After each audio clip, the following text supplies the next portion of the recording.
అంతీజ్ ఏంటంటే చాలా తేడా ఉంది.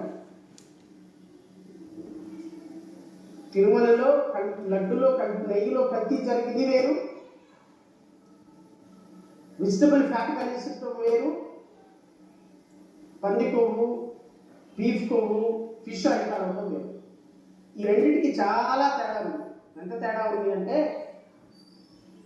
నిజానికి పవన్ కళ్యాణ్కి ఉన్నంత తేడా ఉంది.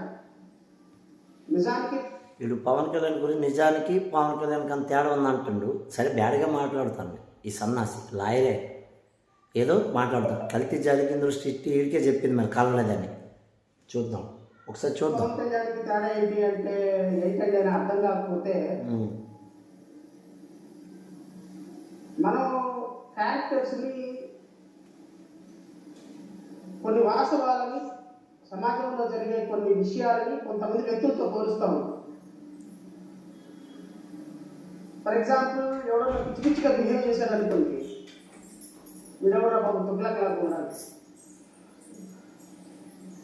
పిచ్చి పిచ్చిగా ఎవరైనా బిహేవ్ చేస్తే వీడెవడో తుగ్లక్ లాగా ఉన్నాడు, తుగ్లక్ మహమ్మద్ తుగ్లక్ లాగా ఉన్నాడు అని. ఎవడన్నా బాగా కొట్టినా కూడా ముఖం అలాగే తలకాయ ఉంచుకుని వెళ్తాను అనుకో, వీడెవడో మహాత్మా గాంధీ లాగా ఉన్నాడు.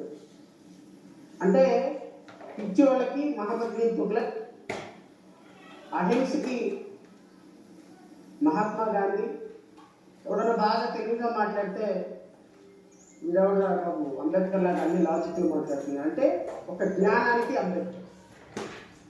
ఇట్లా కొంతమంది మనుషుల్ని కొంతమంది కొన్ని క్యారెక్టరిస్టిక్స్తో మనం పోలుస్తూ ఉంటాం. అలాగే అబద్ధాన్ని పోల్చడానికి ఉన్న ఇప్పుడున్నటువంటి ఏకైక వ్యక్తి పవన్ కళ్యాణ్. మన గౌరవ ఉప ముఖ్యమంత్రి గారు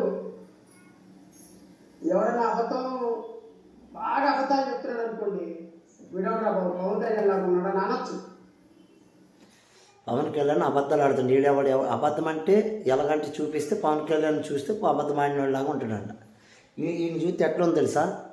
ఈయన చూస్తే దొంగోడు ఎలాగుంటాడో, జగన్మోహన్ రెడ్డి ఎలాగుంటారో, వీళ్ళిద్దరిని చూస్తే దొంగలు మనము చీకట్లో చూస్తామా, వెలుగులోకి వచ్చిన తర్వాత ఎలాగుంటారు. వీళ్ళలాగా జగన్మోహన్ రెడ్డి లాగా. ఏంటి ఇప్పుడు జగన్మోహన్ రెడ్డి సంకన ఆగుతాడు కదా, ఇప్పుడు అది దొంగలు మనం చూడం, చీకట్లో ఉంటారు. కానీ ఎలుగులోకి వచ్చి తెలగొంటారంటే వీళ్ళిద్దరులాగా ఉంటారు. ఇక వీడు జాడా శ్యామ్ కుమార్ లాగా దొంగడు, పెద్ద దొంగ. దొంగ అంటే మామూలు దొంగ కాదు, అమ్మో డబ్బులు కొనుక్కుపోతాడు. Because is deserve for every word. అబద్ధానికి నిజానికి అని అనకుండా నిజానికి పవన్ కళ్యాణ్కి ఉన్నంత తేడా ఉందని అనొచ్చు. బికాస్ సెట్ రిపోర్ట్ వచ్చిన దగ్గర నుంచి కొన్ని కోట్ల మంది వీడు చెప్తాను కదా, సిట్టి రిపోర్ట్ వీడికి ఏదో వీడి ఇంటికి ఫైల్ పంపినట్టు, వీడు సిట్టోళ్ళు ఏదో తేల్చినట్టు. ఇప్పుడు జగన్మోహన్ రెడ్డి సంకన ఆగుతాడు, వాడు భజన చెయ్యాలి, ఒప్పుకుంటాను. కానీ పవన్ కళ్యాణ్ అన్నంత అర్హత ఈయన కొడుకు లేదు. మెయిన్ పవన్ కళ్యాణ్ నువ్వు అబద్ధాన్ని పోలుస్తున్నావు అంటే నువ్వు పెద్ద లాంగావని ఎదవని మాకు తెలుసు, జగన్మోహన్ రెడ్డి ఉట్టకాయలు లాగుతానని మాకు తెలుసు, ఇంకా బాగా నాకుతున్నావని ఇప్పుడు తెలిసింది. ఎలా శ్రవణ్ కుమార్ నోరు అదుపులో పెట్టుకోకపోతే నువ్వు లాయరు, నన్ను ఏం చేయలేరు, నాకు అన్నీ తెలుసు అనుకుంటే నీకు తెలిసిన లాయర్ నీకంటే మేధావు లాయర్లు ఉన్నారు. ఏంటి నువ్వు గుద్దామోహం లేకుండా మాట్లాడుకు, ఏదో మెల్లో బర్రి కన్ను కట్టినట్టు ఇట్లా వచ్చి సరిపోదు. చాలా శంకవనం నోరుకు అదుపులో పెట్టుకో. అలాగా సాంబ శివరావుని, టీవీపై మూర్తిని, ఏబిఎన్ వెంకటేశ్ని తిడతాను.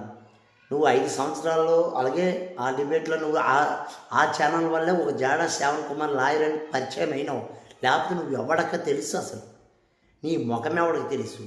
జైభీం భారత్ అని పెట్టావు, అసలు ఎవడికి తెలుసు? నువ్వు అన్నం అమ్మ పాలు తగ్గి రొమ్ము కొరికే నా కొడుకు ఎవడంటే ఈ జాడా శ్యామ్ కుమార్, ఈ సన్నాసే. నోరు అదుపులో పెట్టుకుంటే 2 గోపలు ఓసిపోతాయి. ఓకేనా? జాడసం నువ్వు లాయరు, నన్ను ఏం చేయలేరు అని అనుకోదు, నేను గోపలు పగిలిపోతాయి. టీడీపీ వాళ్ళు కొద్దిగా ఓపిక మీద సహనంగా ఉంటాం మేము, జనసేన ఉండదు, చెంపలు ఓయి కొట్టేస్తాం. అర్థం చేసుకుని కొద్దిగా పద్ధతిగా మాట్లాడు. పవన్ కళ్యాణ్ గురించి మాట్లాడినప్పుడు నోరు అదుపులో పెట్టుకుని మాట్లాడితే నీ భవిష్యత్తు బాగుంటుంది, నువ్వు బాగుంటావు. జై భారత్.